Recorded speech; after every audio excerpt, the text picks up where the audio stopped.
one of my most anticipated games, not just for the Nintendo Switch 2, but for the PlayStation, Xbox, basically in general, is Daemon X Machina Titanic Scion. I hope I said that right because that's a mouthful, but I was a big fan of the first game, but I felt it was lacking a lot of things.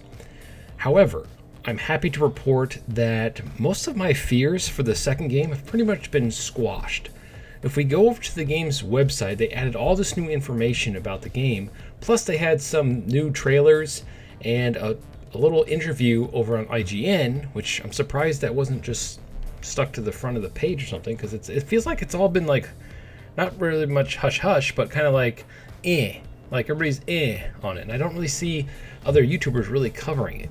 So anyway, I want to go over to their website, and I really want to just talk about this game, because this game looks awesome, and I don't think you guys should sleep on it. If you are a fan of mech games, or if you're a fan of Xenoblade Chronicles X Definitive Edition, it kind of feels like that game, but with action-oriented gameplay, instead of like you click a button and it does it, the animations for you type thing. Now I know they're totally two different games, but it just to me looks like what I wanted Daemon X Machina to be, or I mean Xenoblade Chronicles X to be, because this looks phenomenal.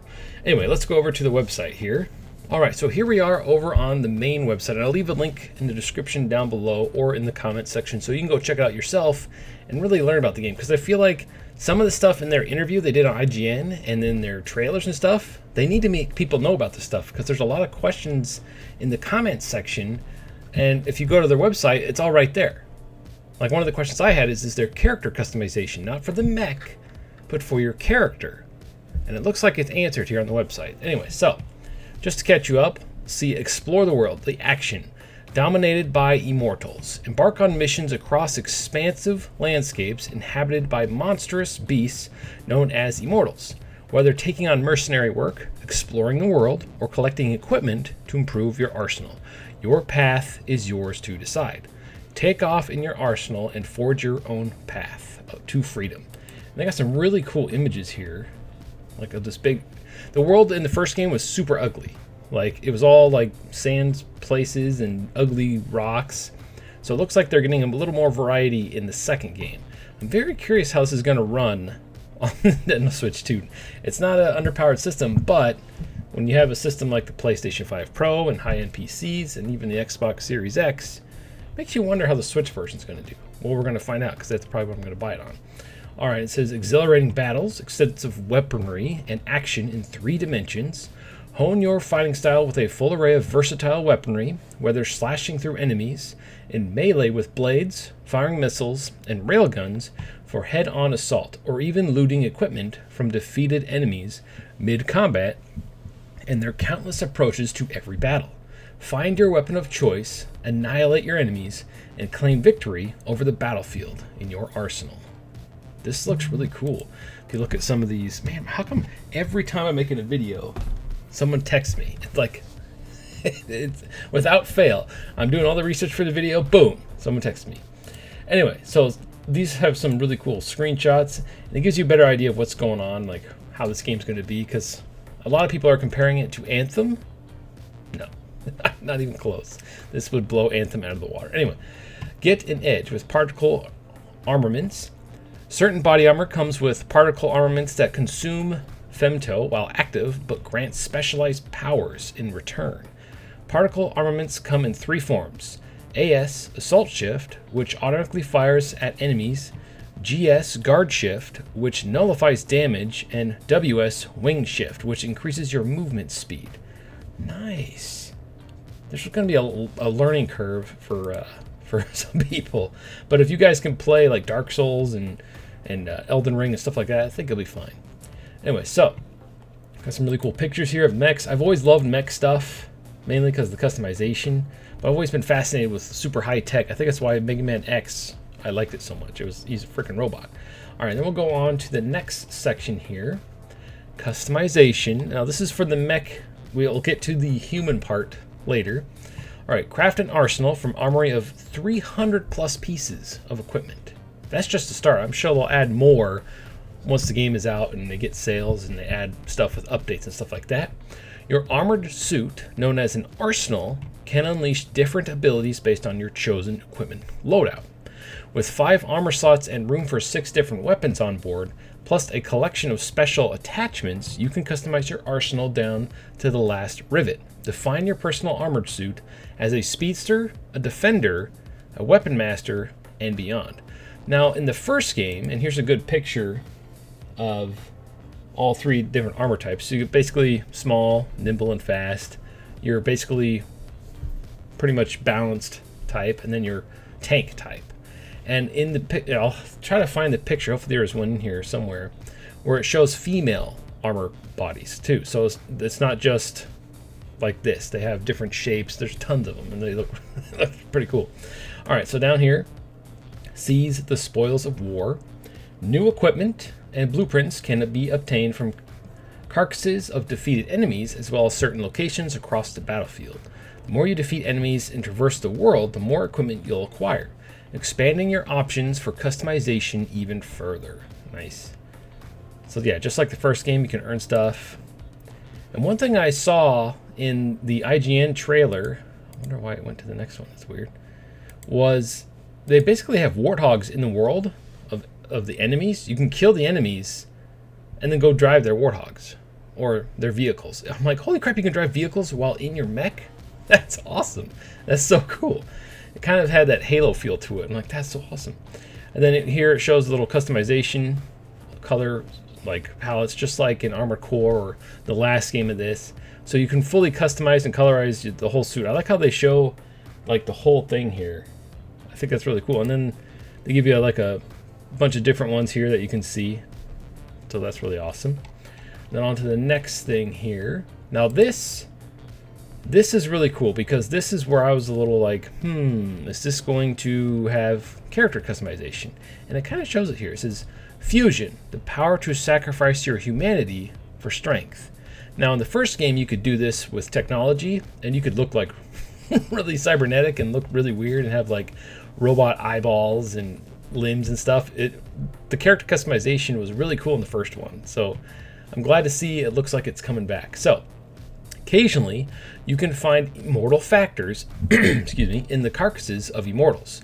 By fusing a factor to your outer in the laboratory, you can acquire special abilities from that immortal. But be warned, the more fusions you perform, the more mutations your body will undergo. So they have some cool images here. Here's one of the giant things you can take from the carcass. I don't know why the images keep changing. And here's a picture of the male character creation. I'm guessing you start in here and it lets you customize them. I hope it just doesn't have like a set body type and then you pick male or female and then that's it. I hope you have full customization because it doesn't show or say that you can customize your character. It literally just shows this screen. So I'm a little worried that you can't customize your character, but you can pick male or female. And the fact that the female character has blue hair or blue lines in her hair leads me to believe that you can customize your character, because that was one of my favorite aspects of the first game. And then if we go to this third image, it shows what happens when you start using that fusion process, immortal fusion, I think that's what it's called. Yeah, and you'll see the results. It's basically like when you're a Sith in Star Wars, like the Star Wars games, like what is that? KOTOR, Knights of the Old Republic. The more Sith stuff you did, the more your body would look decayed and evil and stuff. So it looks like it's kind of similar here, and this looks really cool. Like Predator gimmick going on here. That's awesome. And then it says, overpower your foes with inhuman abilities. You can acquire a variety of abilities through fusion, from stat improvements to combat skills to give you an edge in battle. The more you fuse, the more skills will be available to you, and the more your battle prowess will grow. Make the power of the immortals your own and conquer the battlefield. Nice, and we got some more images here. Man, this game looks so freaking cool. Giant robots. I did manage to beat the first game, but boy was it hard. Now, on to the online portion of the game, and this is even more exciting because the first one, I think you can only do like certain missions in co-op. I don't think you could play the whole game. It's, like I said, it's been a long time since I've played it, and I didn't really play with anybody. Like, I literally just beat the game in solo play, which was it one of the bosses was really hard. Like, and they had to patch it because the thing could kill you in like one hit. It's like the difficulty went from okay, manageable to this boss could just kill you in one hit. And I'm like, I had to try it like 45 times, and I finally killed it after they patched it because I didn't play in co-op. So this is really cool. Charge into battle with your friends. Take the field with up to 3 allies in online play. Fight through the main story, take on massive bosses, and master the battlefield alongside your friends. Now the social aspect of this looks really cool. Like, hopefully it's more streamlined. And according to the IGN interview, the lead designer, producer, whatever, he said that it's dropping and basically drop out co-op. You can join the story at any time. I'm guessing it only tracks the main player storyline. They didn't confirm or deny that, so we'll have to wait and see. One player's defeat is another player's prize. When playing online, you may come across the wreckage of other players at the sites of their defeat. By rooting through the wreckage, you can take pieces of their equipment for your own. Huh. That's a little different. That's pretty cool. I don't know why this thing keeps going to different pictures. It's starting to annoy me. It keeps going to this one picture here. Huh. Or no, it's showing them grabbing the stuff. Okay. That's pretty cool. So if you're playing online, I wonder if that's going to be kind of like Dark Souls-y, where you see other players' death and it has like a message or something. And huh. Sounds okay. All right. Support others with the supply base system. Now this is a really cool feature they talked about in the interview. It says by setting up a supply base at specific locations on the map, you can recover, customize, and set up fusion skills for your arsenal outside the base. To set up a supply base, you'll need to use special supply base unit item. However, when online, you'll be able to use bases set up by other players. The supply base you establish could end up helping someone in need, and you, too, will continue to fight thanks to the support of unseen allies. Now, this is really cool. And in this image, it shows a vehicle here, and you can drive this vehicle. There's motorcycles you can drive. It's like everything you'd possibly want in a game like this is in here. And it showed him riding a horse too in one of the trailers. I'm like, that's awesome. So basically, you can set these up, and people can come use it, or they can set it up and you can come use it. It'll be out in the world somewhere, and that's awesome. I love that feature. Man. And then you can heal, recover, hangar, loadouts, call transport. Sweet. So you can call like a vehicle and stuff too. Base investment, disassemble. They've gone all out with this. It kind of feels like Halo, Armored Core, and Dark Souls all into one. What a combination for a game. And then we have one last thing here that they haven't shown yet. So we'll have to wait and see what this is, because I'm very curious what this is. Alright, well, I was about to wrap up the video, but then I clicked on the Characters tab, and there's a ton more information. And I want to make this a video about all the information you could possibly want for this game, because nobody else is really covering it. And the reason why, I think, is because of what happened with the last game.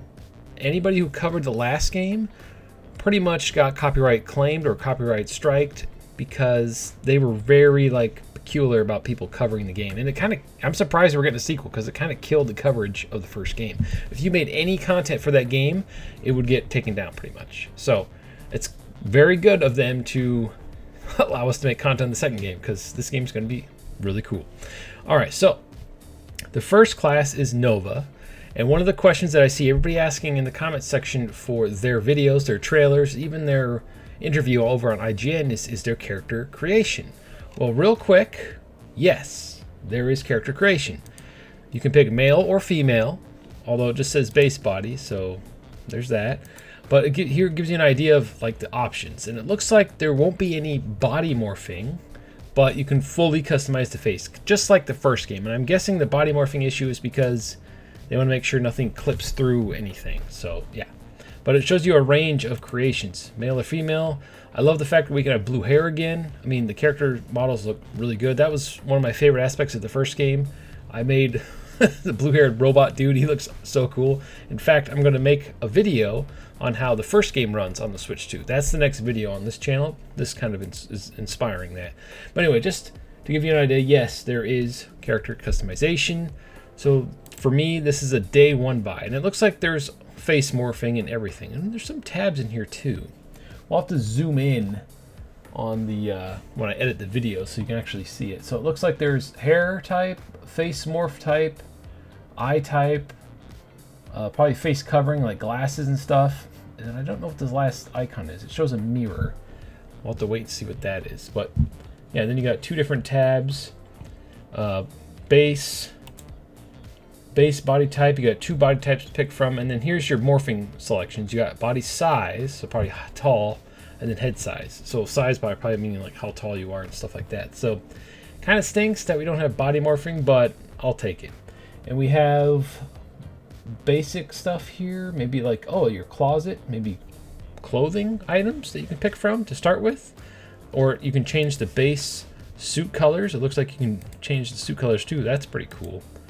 So for me, my favorite thing in any video game is character customization. Like my wrestling channel, the whole reason I like wrestling games so much is because wrestling games usually have the best character creation. So I can make all my made up characters from my comic universe I made up when I was a kid and have them all duke it out for championships and stuff like that and wrestle real wrestlers. And it's real fun. Anyway, so that is huge news for me. The main character's name and appearance can be customized. Change your body type, hairstyle, makeup, and clothing to design your own avatar. So I'm very, very happy about this. Anyway, so you play as a Nova. And then next up is Reclaimers, which I believe are the good guys of the game. Profile Raven is the head of the... Oh, holy crap, they have profiles for each character too. I'll leave that to you guys, otherwise we'll be here all day. But anyway, Reclaimers are the good guys. Newen are the bad guys that are trying to kill you the whole time. And they have cool little descriptions here. It kind of reminds me of Mega Man. Like Mega Man X. These kind of remind me of Mavericks. They want to kill all the humans. And you're like a super soldier robot dude that is trying to save humanity. I think it's literally Mega Man, but with awesome bigger mechs. So that's cool. It's one of the reasons I want it so much. So this is awesome. This is so cool. I wonder what the last thing is, because there's a last thing here too. There's I keep something hidden about the game. I hope this game gets a direct, even though it's not a Nintendo game. The first one was exclusive to the Switch until it eventually went to PC. I'm very curious if we'll get a Nintendo Direct for this, or if they'll just... It looks like they're doing their own marketing, which is good. This could really put Marvelous on the map. So anyway, there's all the news for Daemon X Machina so far. I'm going to just call it Daemon X Machina 2. Like I said, I really liked the first game. It had like... It felt like it was held back by the weak... I don't want to be a jerk, but the weak Switch. So with more powerful hardware, I feel like the sky's the limit for this game. The fact that the Switch 2 is significantly more powerful than the original Switch, the fact that it's going to be on PlayStation 5, Xbox, and PC, I feel like this game's going to do a heck of a lot better than the last game, and I feel like this is going to be a major franchise going forward, because this game looks phenomenal to me, and it's probably my most anticipated game for the rest of the year. This just looks so cool to me. I'm a big Borderlands fan, and I want this more than Borderlands. I'm a big Mega Man fan mostly, and this kind of reminds me of like, it looks like that Mega Man X 3D game that we're never going to get. Like you have the super dashing, the dodging, the guns and everything, the cool high-tech stuff. It just looks so cool. So anyway, are you excited for Daemon X Machina Titanic Scion? If you are, what system are you going to get it for? Since this is a Switch channel, obviously I'm going to buy it on the Nintendo Switch 2 so I can try to cover it on the channel. Keep an eye on the channel. I'm going to try to keep up with this game as they announce stuff. Every time I finally shows up in my feed, it's been like a week or two. So hit that subscribe button, leave a like down below, and as always, stay frosty.